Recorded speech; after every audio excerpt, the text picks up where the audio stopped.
Toyota and Lexus has been well known for their reliability, but they aren't immune to recalls as well. Last week, they announced two recalls, which are all safety related. Yesterday, I posted a root cause video on the RAV4 Prime and the Lexus NX 450h Plus, which impacted less than 45,000 vehicles in the United States. Today, we're going to dig deeper on 110,000 vehicle recall, which is related to multiple Toyota and Lexus vehicles, and it's related to airbags. So let's dive deep into the details.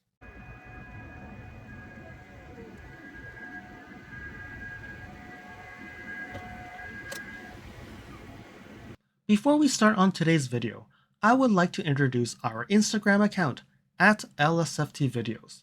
You can see some updates on my experience with the NX 450h Plus, which may not be shown on any future videos. You can also reach me via direct messaging on Instagram if you have any questions on your NX.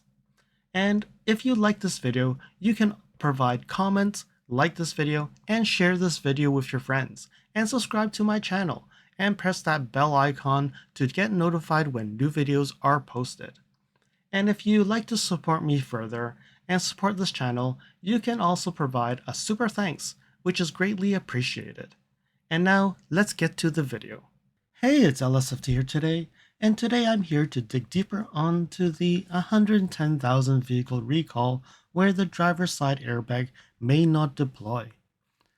This recall is not related to the famous Takata airbag recall, but seems to be related to an error by a supplier when assembling the spiral cable assembly that is connected to the steering column. The vehicle models that are involved are the 2023 to 2024 Lexus NX 350h, which is the hybrid, the NX 250, and also the NX 350.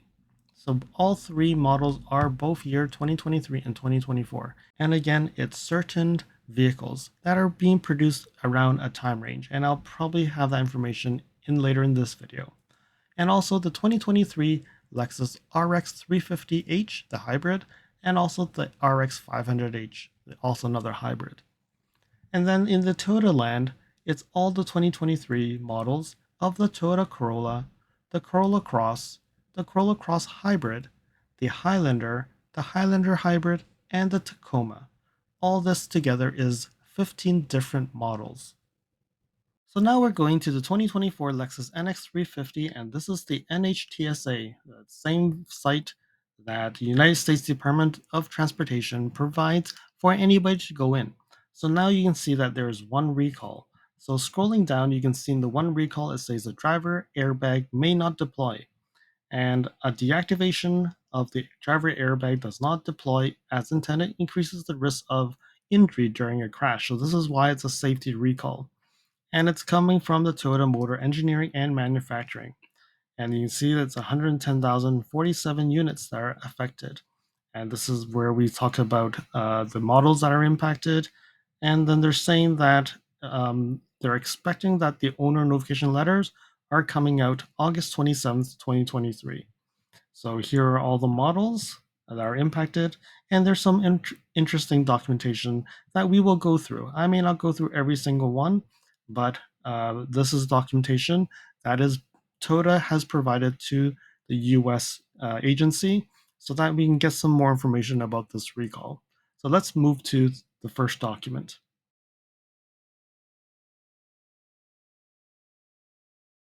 All right, so this document is actually sent to dealer principals, general managers, service managers, and parts managers in dealerships. So when you look at here, it explains about this. So this is coming from a Lexus. So this is the NX and the RX ones.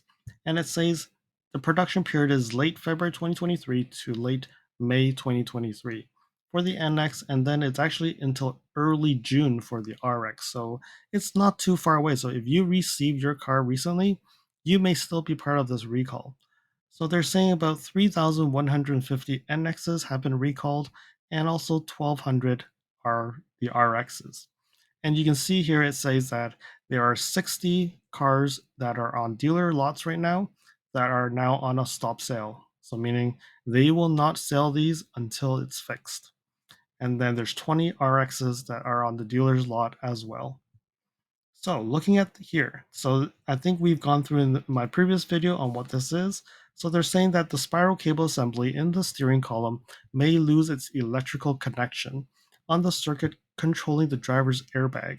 So if this does occur, the airbag light will turn on and the driver airbag may not deploy in a crash. So as a result, the vehicle does not comply with the federal motor vehicle safety requirements and may increase the risk of injury to the driver in case of a crash. So what they're going to do. So the first thing is they are not going to be going and replacing every single one. So what they're saying is they're going to inspect the serial number of that cable, and if it's necessary, they will change the cable. Because I think what's happened is they don't know which vehicles are actually impacted, because they don't know the serial number versus the VIN. So they have to go and recall them all, inspect it, and then make sure that they are safe to be used. There's 4,350 vehicles that are recalled, and approximately 5 of them were distributed in Puerto Rico. And they're saying that the guests will be notified by September. Let's see what else is here that they say. So they're saying approximately 80 vehicles are on dealer lots as of July 10th. So those will not be sold. So if you're waiting for an RX or an NX, maybe that's why it's being held, and you are not getting your car as quickly as you think you are. It's unfortunate. Okay, so I'm just going to continue to see what else is there. So this is standard where they say the certified cars and all the loaner cars and all that. And this talks about the head unit notification. And they're saying that if the customers are uncomfortable driving their vehicle because of this, then you can actually get a loaner vehicle. So it's a Lexus rent-a-car service where they can claim up to $55 per day for the rental. So if you are one of those that are uncomfortable, you can actually go to your dealer and see if this is actually something that you can opt for. All right. So other than that, I don't think this document has anything else. So let's see what else it says here. So you'll see that airbag warning. Okay. So I think that's all there is on this recall documentation. I think we can move on to the next document.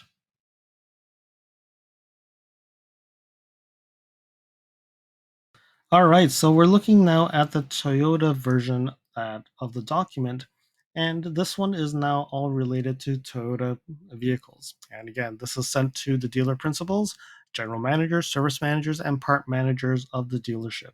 So this gives you a little bit more of how many are we talking about here. So the Corolla, it's production between late February to late May, and it impacts 26,700 vehicles. And there's 20 in the lot for them waiting for it to be sold. Unfortunately, they cannot sell them yet. The Corolla Cross, 14,200, and there's 60 on the lot. The Corolla Cross Hybrid, it's February 2023 to early June, so similar to the Corolla Cross, 150 units and 0 on the lot. So then the Highlander and the Highlander Hybrid, it's from March 23 to May 2023. It's mid-May. And for the gas version, 21,600, and there's 190 on the lot still. And the hybrid version, 4,600, and there's 40 on the lot. And the 2023 Tacoma, March 2023 to late June 2023. So they seem to be selling them until late June. And 36,600 have actually been impacted, and there's 1,200 on the lot waiting to be sold. All right, so let's continue to go down here. So the same thing, they're talking about what the issue is, and right now they're saying that there's over 100,000 vehicles that are on the recall, 1,800 in Puerto Rico, and let's see what else we can see here. Okay, same thing. I think if you're not comfortable with your vehicle, you have the right to go to a dealer and say that I'm not comfortable driving this vehicle because of this issue, and you can actually get a rental car, and it doesn't say how much they will reimburse. So I don't know if there's a reimbursement on the Toyota side of this. All right, so other than that, I think that's all we have here. I don't see any additional information that will interest you. All right, so let's move on to the next document.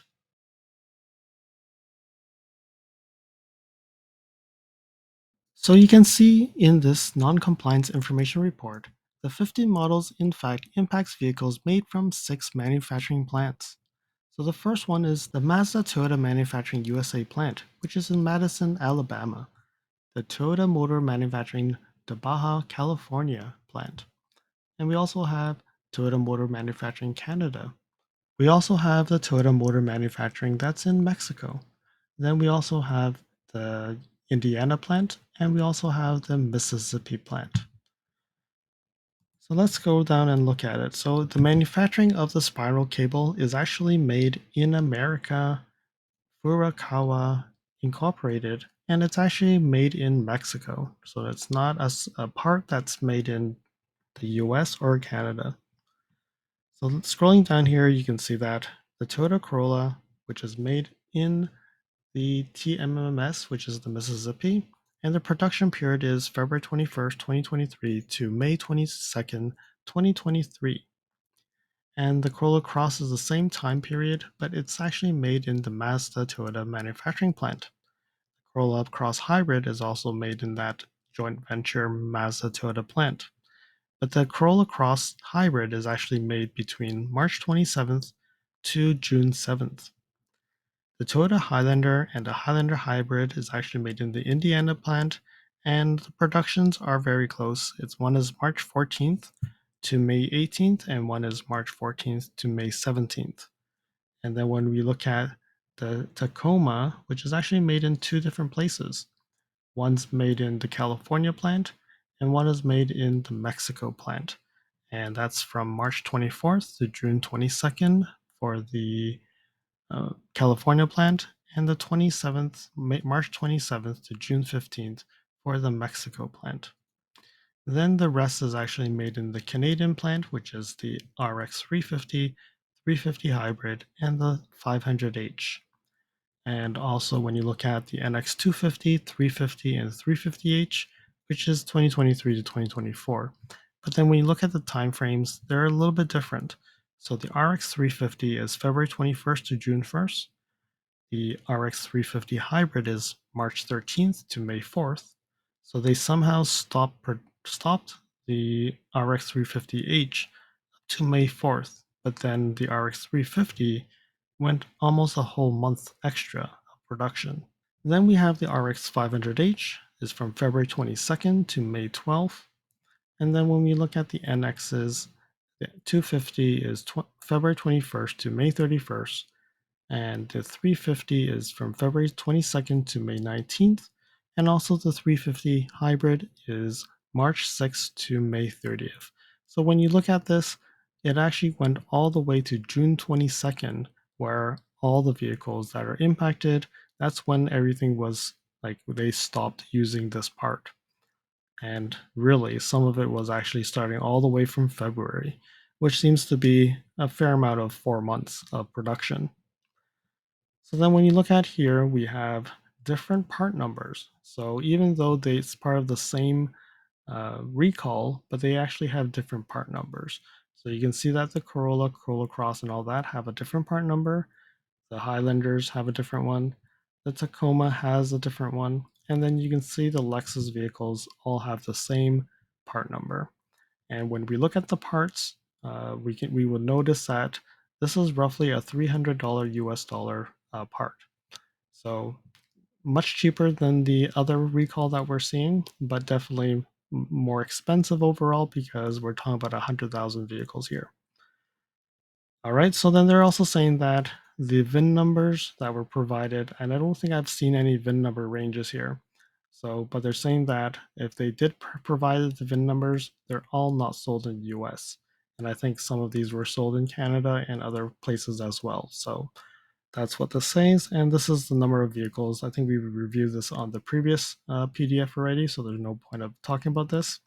I think the most important thing is that they're expecting that the 100,000 vehicles, there's roughly about 11.3% of the vehicles are actually impacted, which will require a replacement part.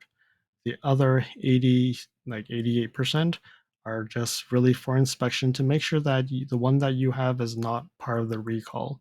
So when you look at this, it's not 100% of the 100,000 vehicles will have a failure in the airbag. It's only 11% of that. So you're talking about roughly 13,000 roughly. And I would say that's not too bad. So this part really explains, again, I think this is exactly the same thing about that the flexible flat cable, the spiral cable, when they did the assembly of it, when they welded, there was not sufficient enough, there's not enough welding on it, so that's causing it to break off, causing that to lose power, and there's no airbag. So that's just a description. And I think the most important part is really here. So how did they know about this? So they're saying that in mid-May 2023, the spiral cable assembly supplier notified Toyota that there was a manufacturing process investigation which found a contamination in the washing station for certain spiral cable components that caused a poor welding condition between the flat cable and the bus bar. And the flat cable provides connectivity to various controls on the steering wheel. So from late May to late June, the supplier conducted testing to determine the effects of the contamination, which indicated that the flat cable could separate from the bus bar because there was a poor weld connection area. So as a result, Toyota determined on July 6 that the involved vehicles may have a condition present at the time of manufacturing and the point of first sale, in which the flat cable weld separation can deactivate the driver's airbag, which then cause the vehicle to not meet the certain requirements where the driver airbag will not deploy as needed. So extremely critical that this is resolved. So what they're saying is they're going to inspect the cable to make sure the serial numbers are within that time frame, and then they will replace it if necessary. All right, so going down here, I think there's not much information. What they're saying is that they will be notifying you as owners by September 10th, 2023 with a letter telling you to go and fix it. But I believe the letters are going out around August timeframe. Hopefully, this video was helpful for you to understand more on what had happened and what caused this recall. I hope that your car after inspection does not need a replacement part, which means there's no safety issues. And until next time, drive safely. Thank you for watching. If you liked this video, please comment, like, share this video, and if you want to see more videos like this, you can subscribe to my channel and press that bell icon to get notified when new videos are posted. And if you'd like to support this channel, you can provide me a super thanks. And until next time, cheers.